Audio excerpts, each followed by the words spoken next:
అమ్మోనీయులను గూర్చి యెహోవా ఇలాగు సెలవిచ్చుచున్నాడు. ఇశ్రాయేలునకు కుమారులు లేరా? అతనికి వారసుడు లేకపోయేనా? మల్కోము గాదును ఎందుకు స్వతంత్రించుకొనును? అతని ప్రజలు దాని పట్టణములలో ఎందుకు నివసింతురు? కాగా యెహోవా ఇలాగున సెలవిచ్చుచున్నాడు. రాగల దినములలో నేను అమ్మోనీయుల పట్టణమగు రబ్బా మీదికి వచ్చు యుద్ధము యొక్క ధ్వనిలో వినబడజేసెదను. అది పాడు దిబ్బయగును, దాని ఉపపురములు అగ్నిచేత కాల్చబడును. దాని వారసులకు ఇశ్రాయేలీయులు వారసులగుదురని యెహోవా సెలవిచ్చుచున్నాడు. హెష్బోను, అంగలార్చుము, హాయి పాడైపోయెను. మల్కోమును అతని యాజకులను అతని అధిపతులను చెరలోనికి పోవుచున్నారు. రబ్బా నివాసులారా, కేకలు వేయుడి, గోనెపట్ట కట్టుకొనుడి. మీరు అంగలార్చి కంచెలలో ఇటూ అటూ తిరుగులాడుడి. విశ్వాసఘాతకులారా, నా యొద్దకు ఎవడునూ రాలేడని నీ ధనమునే ఆశ్రయముగా చేసుకున్నదానా? నీ లోయలో జలములు ప్రవహించుచున్నవని నీవేలా నీ లోయలను గూర్చి అతిశయించుచున్నావు? ప్రభువును సైన్యములకు అధిపతియునగు యెహోవా ఇలాగూ సెలవిచ్చుచున్నాడు. నేను నీ చుట్టూనున్న వారందరి వలన నీకు భయము పుట్టించుచున్నాను. మీరందరూ శత్రువునికెదురుగా తరుమబడుదురు. పారిపోవు వారిని సమకూర్చువాడొకడునూ లేకపోవును. అటు తర్వాత చెరలోనున్న అమ్మోనీయులను నేను రప్పించెదను. ఇదే యెహోవా వాక్కు. సైన్యములకు అధిపతియగు యెహోవా ఏదోమును గూర్చి ఇలాగూ సెలవిచ్చుచున్నాడు. తేమానులో జ్ఞానమిక నేమియూ లేదా? వివేకులకు ఇక ఆలోచన లేకపోయెనా? వారి జ్ఞానము వ్యర్థమాయనా? ఏశావును విమర్శించుచు నేనతనికి కష్టకాలము రప్పించుచున్నాను. దదానీయులారా, పారిపోవుడి, వెనుకకు మల్లుడి, బహులోతున దాగుకొనుడి. ద్రాక్ష పండ్లు ఏరువారు నీ యొద్దకు వచ్చిన ఎడల వారు పరిగెలను విడువరా? రాత్రి దొంగలు వచ్చిన ఎడల తమకు చాలునంత దొరుకు వరకు నష్టము చేయుదురు గదా? నేను ఏశావును దిగంబరినిగా చేయుచున్నాను. అతడు దాగి ఉండకుండునట్లు నేనతని మరుగు స్థలమును బయలుపరచుచున్నాను. అతని సంతానమును, అతని స్వజాతి వారును, అతని పొరుగువారును నాశనమగుచున్నారు. అతడును లేకపోవును. అనాథులకు నీ పిల్లలను విడువుము, నేను వారిని సంరక్షించెదను. నీ విధవరాండ్రు నన్ను ఆశ్రయింపవలెను. యెహోవా ఇలాగూ సెలవిచ్చుచున్నాడు. న్యాయము చేత ఆ పాత్రలోనిది త్రాగను రానివారు నిశ్చయముగా దానిలోనిది త్రాగుచున్నారే. నీవు మాత్రము బొత్తిగా శిక్ష నొందకపోవుదువా? శిక్ష తప్పించుకొనక నీవు నిశ్చయముగా త్రాగుదువు.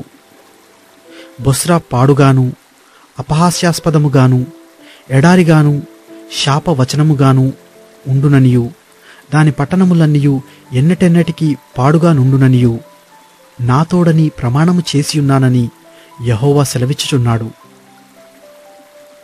యెహోవా యొద్ద నుండి నాకు వర్తమానము వచ్చెను.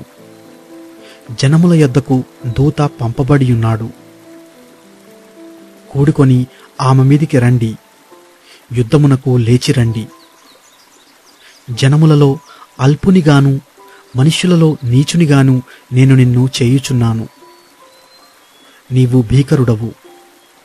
కొండ సందులలో నివసించువాడా, పర్వత శిఖరమును స్వాధీనపరచుకొనువాడా, నీ హృదయ గర్వము నిన్ను మోసపుచ్చెను. నీవు పక్షిరాజు వలె నీ గూటిని ఉన్నత స్థలములో కట్టుకొనినను అక్కడ నుండి నిన్ను క్రింద పడద్రోసెదను. ఇదే యెహోవా వాక్కు. ఏదోము పాడైపోవును. దాని మార్గమున నడుచువారు ఆశ్చర్యపడి దాని ఇడుమలన్నీయు చూచి వేళాకోళము చేయుదురు. సొదొమయు గొమర్రయు వాటి సమీప పట్టణములను పడగొట్టబడిన తరువాత వాటిలో ఎవడునూ కాపురముండక పోయినట్లు ఏ మనుష్యుడును అక్కడ కాపురముండడు. ఏ నరుడును దానిలో బస చేయడు. చిరకాలము నిలుచు నివాసమును పట్టుకొనవలెనని శత్రువులు యోర్దాను ప్రవాహములో నుండి సింహము వలె వచ్చుచున్నారు. నిమిషములోనే నేను వారిని దాని యొద్ద నుండి తోలివేయుదును. నేనెవని నేర్పరతునో వానిని దానిమీద నియమించెదను.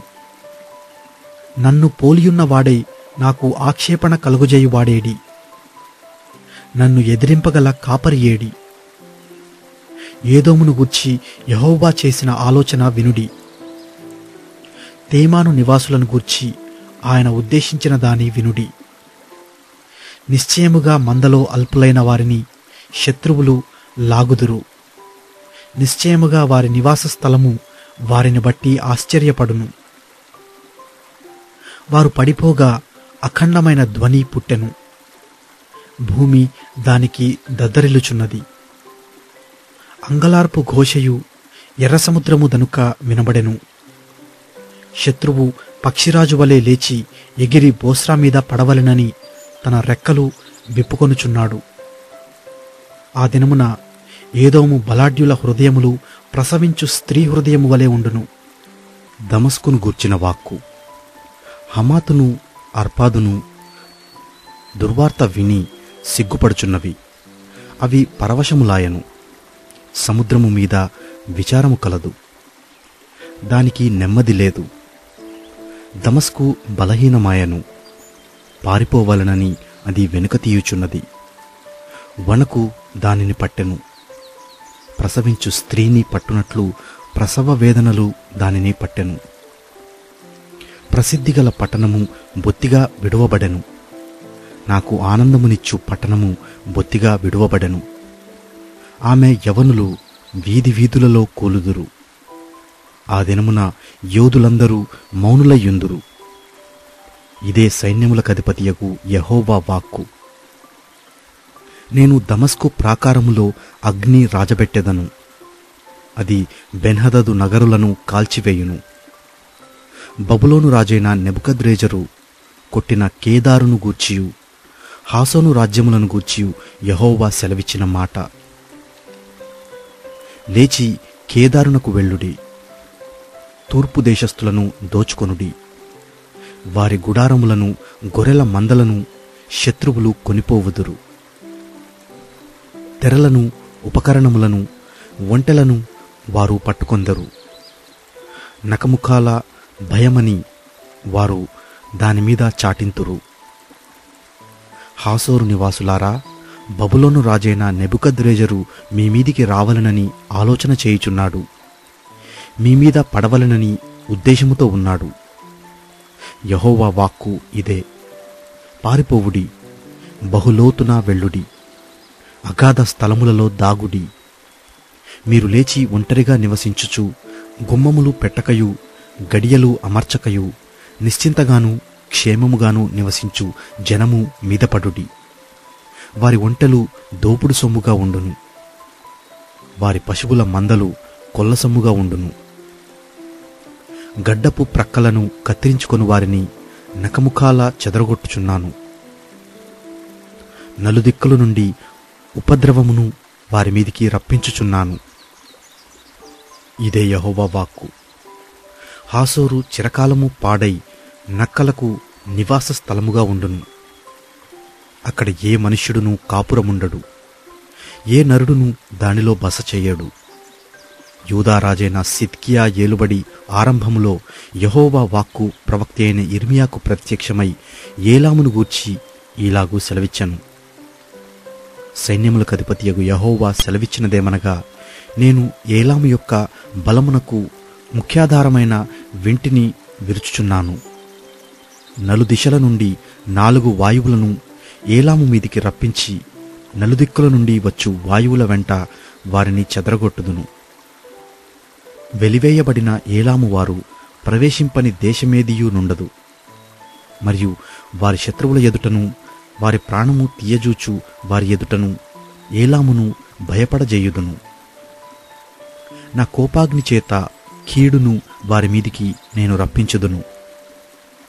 వారిని నిర్మూలము చేయు వరకు వారి వెంట ఖడ్గము పంపుచున్నాను. ఇదే యెహోవా వాక్కు. నా సింహాసనమును అచ్చటనే స్థాపించి ఏలాములో నుండి రాజును అధిపతులను నాశనము చేయుదును. ఇదే యెహోవా వాక్కు. అయితే కాలాంతమున చెరపట్టబడిన ఏలాము వారిని నేను మరలా రప్పించెదను. ఇదే యెహోవా వాక్కు.